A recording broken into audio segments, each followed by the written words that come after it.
Welcome to another episode of the Earth Trust podcast. I'm Susie Kemp, and today we're exploring the beautiful harmony of art and the natural world. In a tranquil setting nestled at the foot of the Whitnham Clumps in Oxfordshire, the Earth Trust Centre is a vibrant hub for those seeking to connect deeply with the environment. This summer, our mezzanine space has been transformed into a temporary pottery studio by our talented artist-in-residence, Nicola Fielding.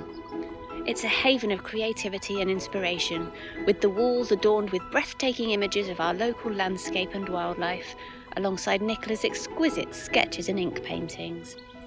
Surrounded by the natural beauty that inspires her creations, Nicola's artistic space sets the perfect stage for our conversation today.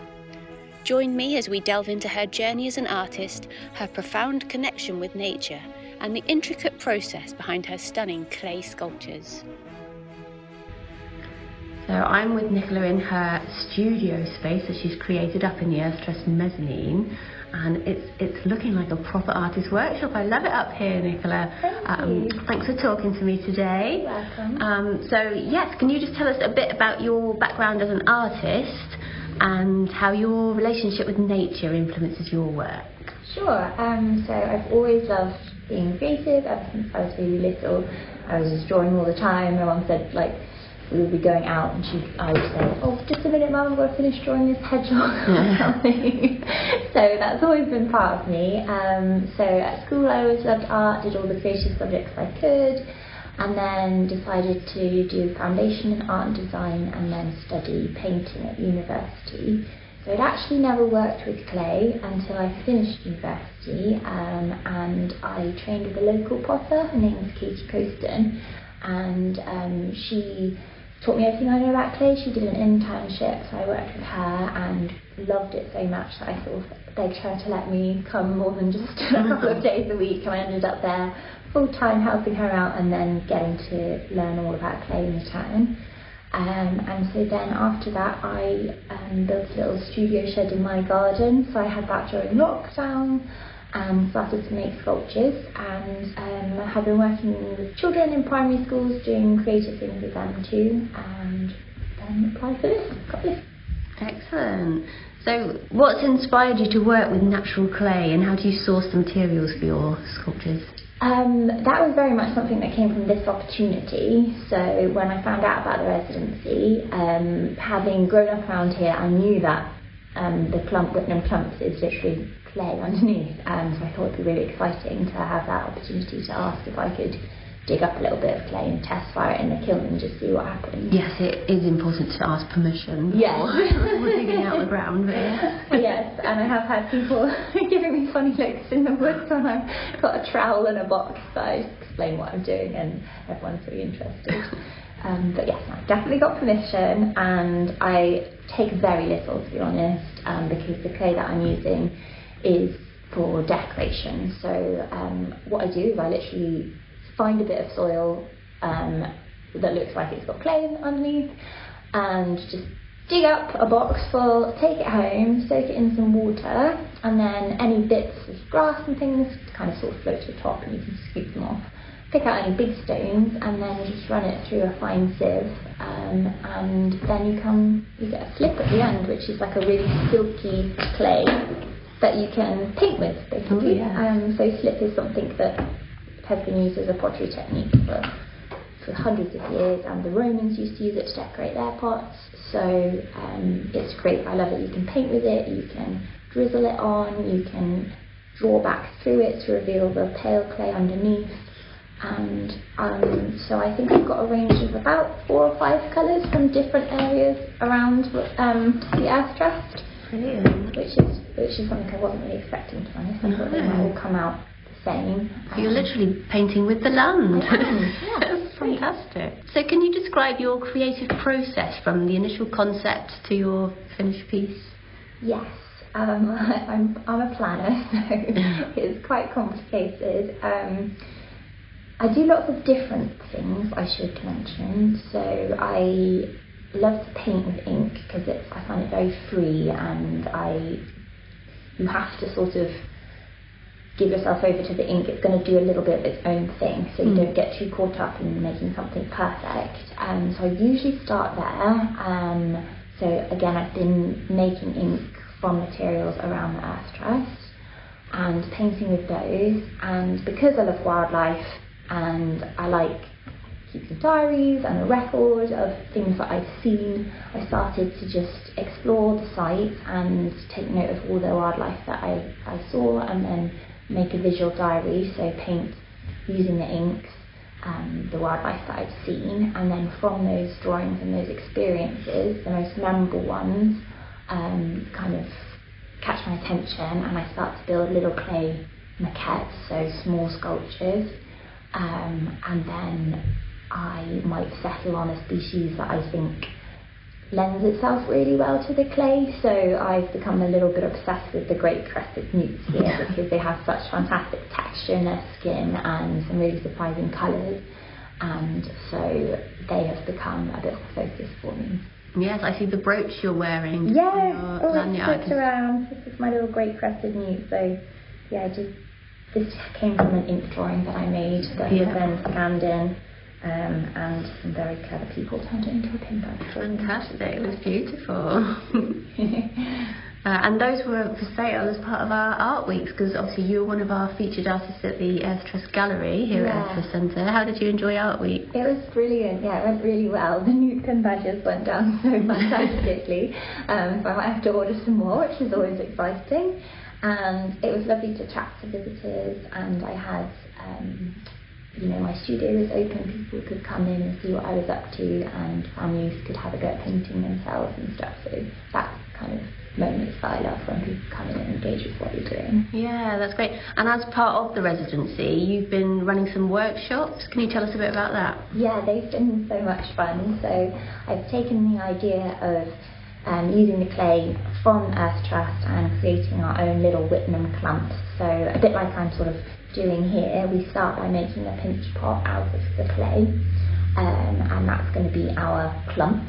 And then on top of that, it's all about textures, it's about exploring, playing with the clay, and focusing on a wildlife species, or even just using the clay, pressing it into leaves that have come from around the site, tree bark, rolling your own little logs, and creating your own little clump. And the idea is that we'll then have an exhibition with everybody's clumps all together in one big clump, and it will just be a little snapshot into people's experience here. Nice, that's really good. And what can you tell us about the legacy piece that you're working on then, without giving too much away? Yeah, I don't want to give too much away, but I'm very excited about it. It is focused on the great crested newts, and it's going to be, can I say it's going to be a mosaic? Yeah, I can just say it. It's going to be a mosaic. It's going to be pretty big, and it's going to have an illustration of a male and a female great crested newt, and then it's going to have clay from around the site, like a sort of map in the background that shows the different areas that the clay's come from.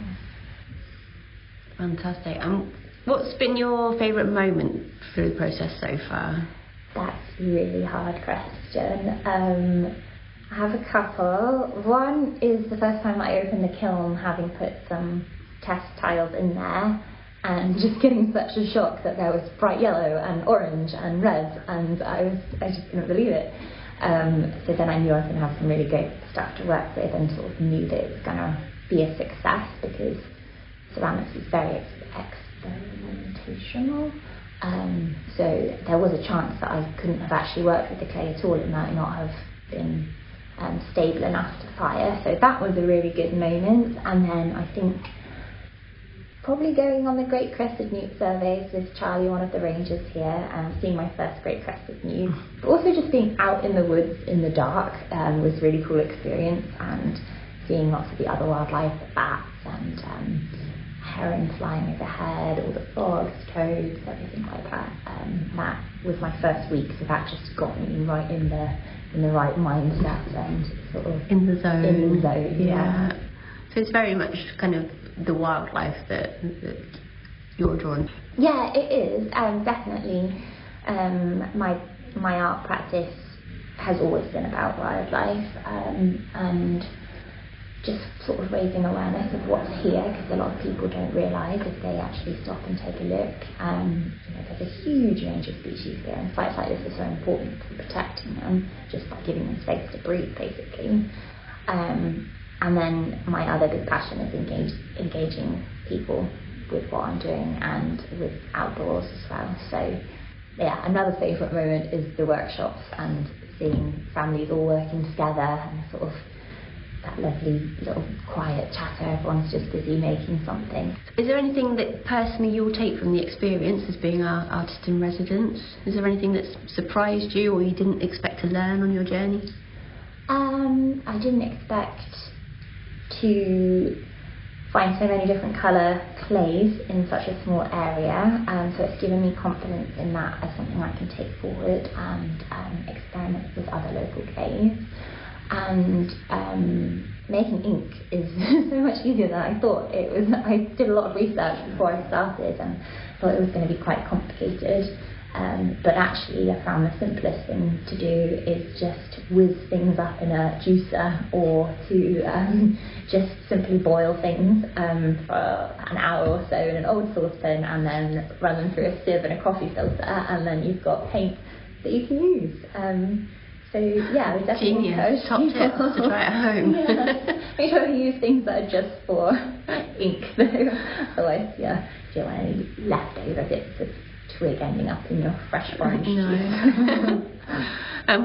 So what advice would you give to budding artists out there looking to explore their connection with the natural world? I would say to try lots of different things. It'll help kind of take the pressure off of trying to make everything perfect every time. Try painting, try drawing, try building things, try making, try taking photos, and just get out there, have a sketchbook, take it with you, note things down.